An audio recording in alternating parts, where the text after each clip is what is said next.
সকলকে জানাই শুভ ষষ্ঠী, জামাই ষষ্ঠী বা অরণ্য ষষ্ঠী। তো সত্যি কথা বলতে কি, মা ষষ্ঠীর আশীর্বাদ মানে চাওয়া এটাই। এবছর বাবার বাড়িতে ছিলাম, তো সত্যি কথা বলতে কি ছুটিতে, মেয়ের ছুটিতে এসেছিলাম, তো থেকে গেছি। মা বলল আর যেতে হবে না। আর এই ষষ্ঠীতলাটা অনেক উঁচু, গাছটার অনেক ডালপালা বিস্তৃত, বেশ বড়। মেয়েকেও সকালবেলায় সান্ধান করে সাজুগুজু করে রেডি করে নিয়ে চলে এসেছি। এদিকে দিদি এসেছিলো, দিদির ছেলেও এসেছিলো। তো খুব ভালো লাগলো এবছরটা, কারণ প্রতি বছর বাবার বাড়িতেই থাকি, আসা হয় না। তো এসেছিলাম যখন, তখন মা বললো যে ষষ্ঠীটা কাটিয়ে যা। আর এদিকে দাদারা সব দাঁড়িয়ে আছে ছায়ার মধ্যে, সবাই মা ষষ্ঠীর গাছটাকে ঘিরে রয়েছে। ঠাকুরমশাইয়ের পুজো করার পর যে যার মতো ক্রিয়াগুলো করে নিচ্ছিল মা ষষ্ঠীর গাছের গোড়ায়, যার যেটা নিয়ম যেভাবে আছে সে সেভাবেই করে নিচ্ছিল।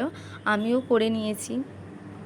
তারপরে দেখো, সমস্ত উপসীদের মধ্যে সিঁদুর খেলাও চলছিল, সিঁদুর পরানো হচ্ছিল। আর আমাদের এটা আবার খুব হয় দেখি, ছোট থেকেই দেখে আসছি যে সিঁদুর খেলাটা খুব হয় আমাদের। তো মা ষষ্ঠীকে সমস্ত ক্রিয়াকর্ম করার পর যে যার মতো সিঁদুর খেলে নিচ্ছিল। আর ঠাকুরমশাই পুজো টুজো সেরে ঠাকুরমশাই যেসব জিনিস পাওনা সেগুলো নিয়ে নিচ্ছিল। তারপরে যে সমস্ত উপসীদের প্রসাদ এখানে রাখা হয়েছিল, একে অপরের মধ্যে উপসীরা আবার সবাই প্রসাদও ভাগ করে নিয়েছিল। খুব ভালো লাগলো আজকে যে সিঁদুর খেলার পরের মুহূর্ত।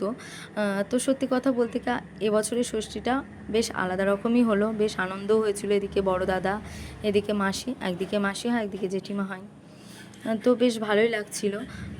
আর এই যে মাসি বলছিল ফটো তুলছিস, আমি বলছি হ্যাঁ।